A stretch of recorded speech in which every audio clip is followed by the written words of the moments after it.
Dark Crisis saw the deaths of the Justice League, but we recently discovered that they didn't just disappear into atoms. Instead, they were transformed into weapons. Their essence is being contained in their own pocket dimensions where their dreams are coming true. So what is happening within these worlds without the Justice League? This is Comicstorian. I create audio dramas of your favorite comic books, leaving out enough that there is still something for you to collect, be it extra plot, context, or artwork. All alterations are for copyright purposes, and don't forget to check out our long-standing sponsors. G Fuel, where you can use the code COMICS at checkout to get 10% off of your order, or go to Shortboxed, a great way to start your graded collection today. It's a great app that I use to get books into my collection. Now today we're going to be covering the Worlds Without a Justice League Superman story, Aquaman story, Green Lantern story, and Hawkgirl story. First up, Superman. Out there, in the deepest parts of the void we call space, is a planet. A dying planet. One that a young 13-year-old John Kent can hear the screams from. But there's another cry for John telling him to wake up. Lois shouts that he needs to get out of bed and go help his father with a giant robot. Can he hear her yelling? Go. And be sure to tell his father that she is busy working tonight and that he has to pick up dinner, since she's the only one who has to work for a living. Something not too greasy though. Her stomach has been bothering her. John hurries up, putting on his costume, and he rushes into town to help Superman fight off another giant robot that is attacking Metropolis, telling his dad that they need to go pick up dinner and walk the dog. After taking down the robot, John and Superman head out to another planet to play fetch with Crypto. And John asks if he ever just wants to go. Like, go past Jupiter, Pluto, just to really get out there. Superman asks if they need to go over this again. John tells him no, he gets it. Superman tells him, good, we need to hurry back home. Your mother is waiting for us. Time goes by and John turns 14. He's still plagued with those same nightmares of a dying planet. This time he can see it. Durla, Darkseid, millions burning. He heard them dying. Lois hurries to his bed, telling him that it was just a dream, that he needs to go back to bed, that he has school in the morning, and Superman stops her. I heard them too. It happens, not every day, but once in a while, and it's horrible.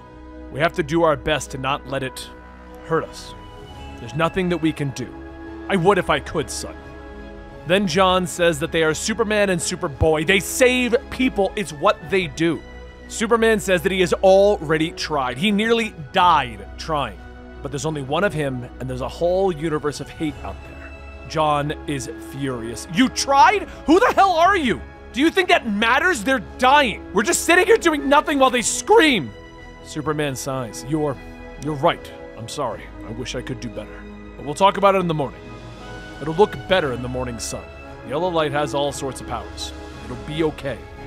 Time passes, and at the time that John turns 15, he decides that enough is enough and he's going to take the fight to Durla, where he's thoroughly reminded that just because he is a Kent doesn't mean he can save everyone. Orion beats John down, telling him that he is a little far from home. You're going to learn the rough and painful way that there's only one real truth in this godforsaken universe. John tries to pick himself up, broken and bloody. You're a monster! What makes you so high and mighty to judge me? Just who the hell are you? Seconds later, Superman comes speeding in, knocking Orion away, telling him, he is my son! Once Orion's taken care of, Superman turns to John, telling him that they are going home. John tells him, we can't! The war is here! Everyone is suffering! Superman clenches his fist and glares. You just shattered a truce that was made years before you were even born. Right now, Darkseid is deploying his armada of death. Like the billion planets before it, Earth will soon face its crisis. We will go home. We will make our stand, and we will defend our family. No one else can. At 16, Superman tells John that it has been a brutal year, but he did well. Heck, he did the impossible day after day. They're safe. The whole world is safe. For a bit at least. But that's why he and his mother talked, and John sees his new hover bike. Holy crap! Superman tells him to watch his mouth. It does 0 to 60 in a minute, tops out at 120, and that's parsecs per hour, not miles per hour. John rockets into the sky, telling him not to worry. And Superman tells him that he's serious. I have supervision! I can see if you disobey me! By 17, John is doing most of the superhero work in Superman's place.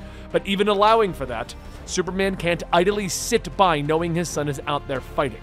One night, John returns home after hearing the screams again, broken. He says that he tried, but Orion was there. He was murdering children. Superman yells, "You went back after I told you not to?" But John tells his father that he won. He beat him. He saved the kids.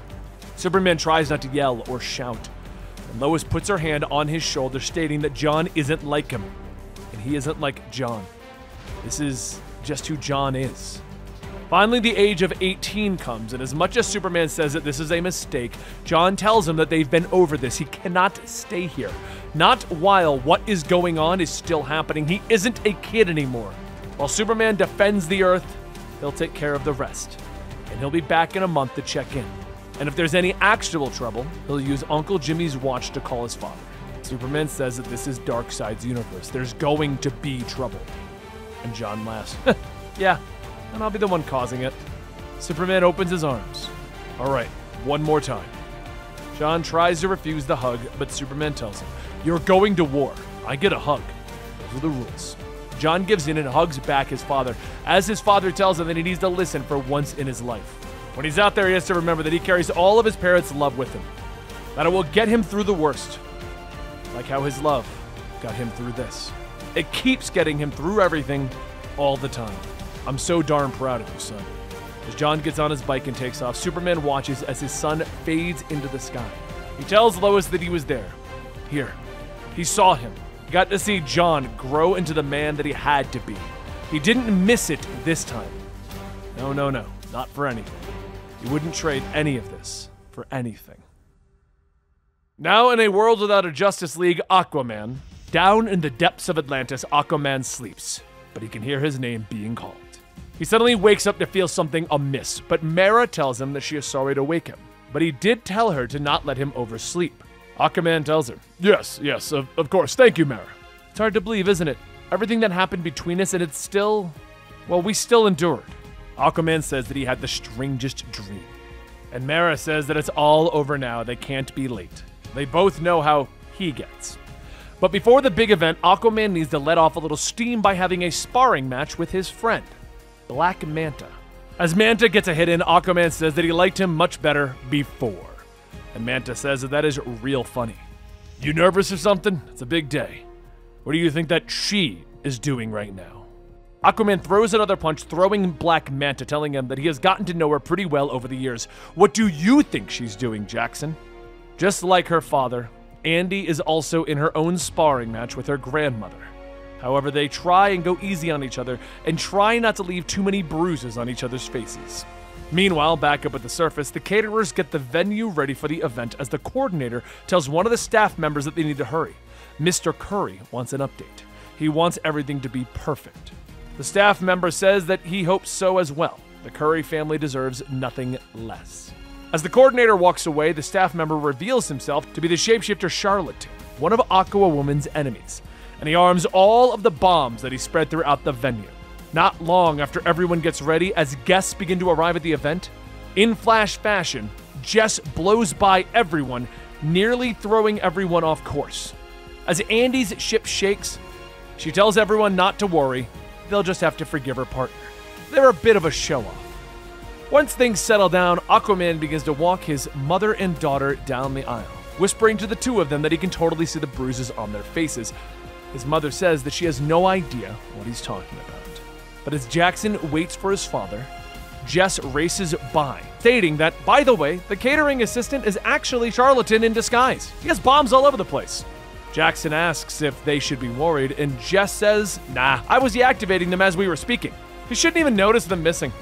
A few moments later, Charlatan tries to activate the bombs when suddenly Jess says, Hey, not what you were expecting, right? Right? Well, naturally, I'm a restless person. The world is just so slow.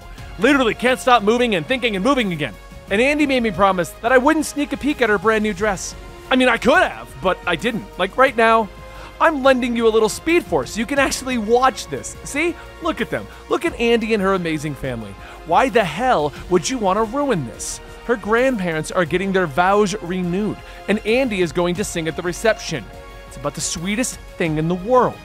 and you're like one of Andy's greatest villains or whatever, but just look. One of my favorite things about Andy is her big, wacky family. Awesome family that she's got. They've all been so great and supportive of us, especially her father. Have you met him before? A split second later, Jess brings Charlotte into Aquaman, telling him, "This is one of Andy's villains. He tried to blow you all up, but I stopped him." Flash fact. Aquaman stares at Charlatan and punches him so hard that he reverts back to his original self. Afterwards, the party goes off without a hitch. Everyone's singing and dancing, and Aquaman steps forward for a moment, stating, "Look at this. Look at what we've built. We gave this to them, and now we get it all back. And maybe one day it'll all be real, like it was meant to be. This isn't real. Not yet. I don't have everything yet. I don't have my hands around your throat. You may think that you've beaten me, but better men than you have tried, and in the end, you will all learn that not even death will hold me. I've been dead before. I have come back. And soon we'll see if you can say the same." So Aquaman's aware that none of this is real and that he's currently dead. But we're not done with these worlds turning them into weapons. Next up, we have Green Lantern John Stewart's world. Many know the story of John Stewart and how he became known as the Guardian. But before he was the Guardian, even before he was a Green Lantern, John Stewart was a Marine, a soldier. And before long, John and a lot of other soldiers were sent across the ocean to fight a war. But while he was there, just like with many other soldiers, something terrible happened. Bad enough that John did something that he wasn't in the habit of doing back then. He prayed. He prayed for the strength to save the people who needed him. And in a flash of the light, where John once stood, there stood an invincible knight, his eyes blazing with the light of heaven. That's how your brother became a superhero, Earth's first and greatest. And after the Battle of Oa, he founded a team of lanterns called the Watchtower to protect Earth while he flew all over the multiverse. One day, when he had done what he set out to do, he took his ring and he passed it on. John Stewart became an architect, just like he always wanted. And now, we all live together in the house that he built for us. He's finally putting up a fence to keep the rabbits out of the flower garden. Isn't that nice? John puts down his hammer. That's enough. I'm working on it. Can I stop hearing about it? John's mother tells his sister Eleanor, "What about the war? What if the... Suddenly, Eleanor's eyes turn green and a voice calls to John. Eleanor begins to float in the air with the brightness of a Green Lantern, and the voice tells him that they need him. John asks, "Raynor, is that you?" And Kyle says that they have found him. Many of them have fallen. The bright revenant is with them. Suddenly, Eleanor is set back down and asks, "Is everything okay? Did something happen?" John's mother tells her that everything is fine. Why doesn't she practice her reading for a bit? She needs to talk to her brother. After pulling John aside, John's mother says that he told her that he formed the Watchtower so he wouldn't have to go back. But they said that they found her. He gave her back the daughter that she buried, the same age that she was when she was lost, and she hasn't aged a day since. She knows a miracle like that has to be paid back someday. Is that day today? John sighs. They're called the Radiant Dead. They're the ones who killed the old Guardians. If they killed the central battery like they were meant to, there wouldn't be a core anymore. Probably nothing else. So I took the battery from Oa and I hid it in the shape of my baby sister. It really is still her. My memory of her anyway. She's just more than she used to be. Don't worry, I'll fix this. John's mother says that she'll never forget what he did for his sister, but swear that he'll come back. John tells her that she'll never have to bury either of them again. So he steps back outside, giving his sister a hug, telling her to take care of Mama while he's gone. He'll be back soon, and he'll finish that fence. But as John begins to fly up into the sky, his entire body begins to shine bright green, becoming the embodiment of will. He meets with the other lanterns, and the second everyone sees him, they all cheer that the Guardian is back. He saves them. He does. Even as the bright revenant awakens and sends out its minions, it descends towards Earth to try and destroy the source of the Green Lantern's power once and for all. Even though the bright revenant killed heroes and gods of 1,000 worlds, it never fought against the Guardian. After John destroys the creature, the lanterns cheer once more for their savior, and John returns home to Earth. Eleanor asks if the monsters will come back. Will they try and take her away? And John's mother tells her no. With her brother John around, they'll never be apart again. And last up, we have Kendra Saunders' Hawkgirl's world. For many people, they live their lives knowing that one day it'll all end. The chapter of their life will come to its conclusion, and it will be a unique ending. But not for Kendra Saunders, because she lives a life of endless deaths and endless rebirths. And that is why today is special. That is why she has found herself at the entrance of the Temple of Life. And even though this temple is called the Temple of Life, it's really anything but. It sounds fun, living knowing that no matter what, whether you die or not, you'll always come back. Like some sort of mystical video game with infinite lives. But what Kendra thought was a blessing turned out to be a curse, a burden. She realized no matter what she did, it was something that she had done before, a life of perpetual sameness. She is no longer unique. She wasn't even a person. She was a vessel waiting to be emptied and killed again and again. Like Da Vinci said, I thought I was learning to live, but I was only learning to die. But today that changes. Today she gets her life back. She gets her mortality, and nothing is going to stop her. Inside of this temple is said to be the vase of mortality. Legend has it that an ancient god king created the world and made everything in his image immortal. Nothing died, and because of it, nothing lived. The beauty of the world that was once so vibrant over time turned dull. The god's son and daughter told the god king that he was wrong to make everything like them, and the god king agreed. He cried a river of tears which flooded the earth. Those tears receded, and the animals and plants all regained their luster. They knew that their lives would end, and therefore they had better get to living them. And if she does this, then Kendra has one more shot at life.